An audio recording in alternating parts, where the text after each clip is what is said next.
अगर एक अच्छे एसएमई आईपीओ में अलॉटमेंट मिल जाए तो कभी कभार तो एक लॉट पर 1 लाख रुपए से भी ज्यादा का प्रॉफिट हो सकता है। यानी एक एसएमई आईपीओ का profit on and average 10-12 main board IPO के प्रॉफिट के बराबर है। लेकिन एसएमई आईपीओ को लेकर लोगों के मन में डाउट्स भी बहुत है कि अगर हमें अलॉटमेंट मिल भी गया तो इसमें अलॉटमेंट के बाद का प्रोसेस क्या है, कब हमें शेयर्स मिलेंगे, कैसे हम इन शेयर्स को सेल कर पाएंगे, क्या कोई लॉक इन पीरियड होता है, एसएमई आईपीओ में लिक्विडिटी कितनी होती है। ऐसा ना हो कि हमें अलॉटमेंट तो मिल गया है लेकिन हम अपने शेयर्स ही सेल नहीं कर पा रहे क्योंकि सामने कोई बायर है ही नहीं। और ये सारे सवाल मन में आना बहुत ही ऑब्वियस है क्योंकि एसएमई आईपीओ में हमारा बड़ा अमाउंट लगा होता है तो इनमें ज्यादा रिटर्न्स के साथ साथ ज्यादा रिस्क भी इन्वॉल्व होता है। तो दोस्तों एसएमई आईपीओ में अलॉटमेंट के बाद के पूरे प्रोसेस के बारे में आज के इस वीडियो में हम डिटेल में बात करेंगे। लेकिन उससे पहले आप इस वीडियो को लाइक जरूर कर दें ताकि ये इन्फॉर्मेशन ज्यादा से ज्यादा लोगों तक पहुंच सके। एसएमई आईपीओ में एक लॉट का अमाउंट मिनिमम 1 लाख रुपए होता है। कुछ चुनिंदा स्टॉक ब्रोकर्स हैं जिनके थ्रू हम यूपीआई से भी अप्लाई कर सकते हैं, जबकि नेट बैंकिंग से अप्लाई करना ऑलमोस्ट सारे ही स्टॉक ब्रोकर्स अलाउ करते हैं। अगर हम एसएमई आईपीओ में अप्लाई करते हैं और हमें अलॉटमेंट नहीं मिलता है तो मेनलाइन आईपीओ की तरह ही अगले 2-3 दिन में हमारे पैसे अनब्लॉक हो जाते हैं, वो भी बिना किसी डिडक्शन के। यानी नॉन अलॉटमेंट की सिचुएशन में हमें हमारे 100% पैसे वापस मिल जाते हैं। और वैसे भी एसएमई आईपीओ में अलॉटमेंट मिलना बिल्कुल भी आसान नहीं है। एक अच्छा एसएमई आईपीओ इजीली 300-400 गुना ओवर सब्सक्राइब हो जाता है क्योंकि इनकी इश्यू साइज कम होती है तो इनमें पैसा काफी ज्यादा लगता है। अभी एसेंट माइक्रोसेल नाम की कंपनी का आईपीओ आया हुआ है जिसकी जीएमपी 150% है और ये आईपीओ 360 गुना ओवर सब्सक्राइब हुआ है। इस आईपीओ की इश्यू साइज तो 78 करोड़ रुपीज है लेकिन इसमें पैसा लगा है 18,900 करोड़ रुपए।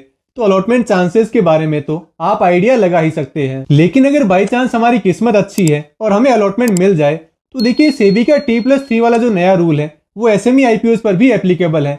अलॉटमेंट के जस्ट अगले दिन ही शेयर्स हमारे डीमैट अकाउंट में आ जाएंगे। हालांकि कभी कभार लिस्टिंग वाले दिन सुबह 7-8 बजे के आसपास भी हमें शेयर्स मिल सकते हैं।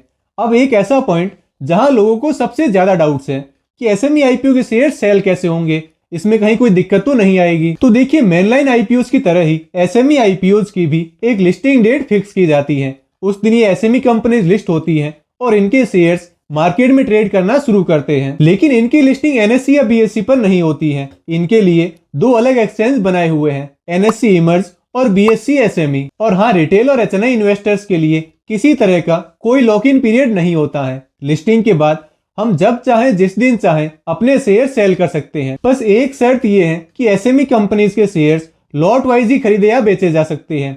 यानी अगर 1000 शेयर्स का एक लॉट है तो जैसा हम मेन बोर्ड आईपीओ में करते हैं कि 50% शेयर्स तो सेल कर दिए और 50% शेयर्स होल्ड कर दिए, वैसा यहाँ पॉसिबल नहीं है। अगर शेयर्स सेल करने हैं तो पूरे 1000 शेयर्स ही सेल करने होंगे और अगर बाय भी करना है तो पूरा एक लॉट ही बाय करना होगा, फिर चाहे उसमें 1000 शेयर्स हो, 1200 शेयर्स हो और या फिर 1500 शेयर्स हो। अब देखिए एसएमई कंपनीज में लिक्विडिटी की एक बहुत बड़ी प्रॉब्लम है। यानी हम शेयर्स सेल तो करना चाहते हैं लेकिन सामने कोई बायर ही नहीं है, और या फिर हम शेयर्स बाय करना चाहते हैं लेकिन सामने कोई सेलर ही नहीं है। और इसी वजह से ये shares most of the time circuits में ही ट्रेड करते हैं, या तो अपर सर्किट लगा होता है और या फिर लोअर सर्किट। लेकिन जो अच्छी कंपनीज होती हैं जिनके फंडामेंटल्स अच्छे हैं, ग्रे मार्केट में जिन कंपनीज की डिमांड है उनमें इनिशियली बायर सेलर होते हैं, तो वहां तो शेयर्स इजीली ट्रेड किए जा सकते हैं। फिर भी एसएमई आईपीओ में अप्लाई करने का एक सबसे बड़ा ड्रॉबैक यही है कि यहाँ मेन बोर्ड आईपीओ जितनी लिक्विडिटी नहीं होती है।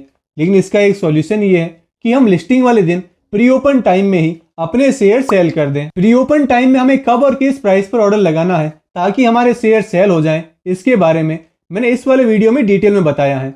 और हाँ, मैं बहुत जल्द एसएमई शेयर्स को सेल करने का एक लाइव वीडियो भी बनाने वाला हूँ, जैसा कि मैंने मेन बोर्ड आईपीओ के बारे में बना रखा है। तो उसके लिए आप इस चैनल को सब्सक्राइब जरूर कर लें और अगर अभी तक इस वीडियो को लाइक नहीं किया है तो लाइक भी कर दें। हमारी फिर मुलाकात होगी अगले वीडियो में, तब तक के लिए गुड बाय।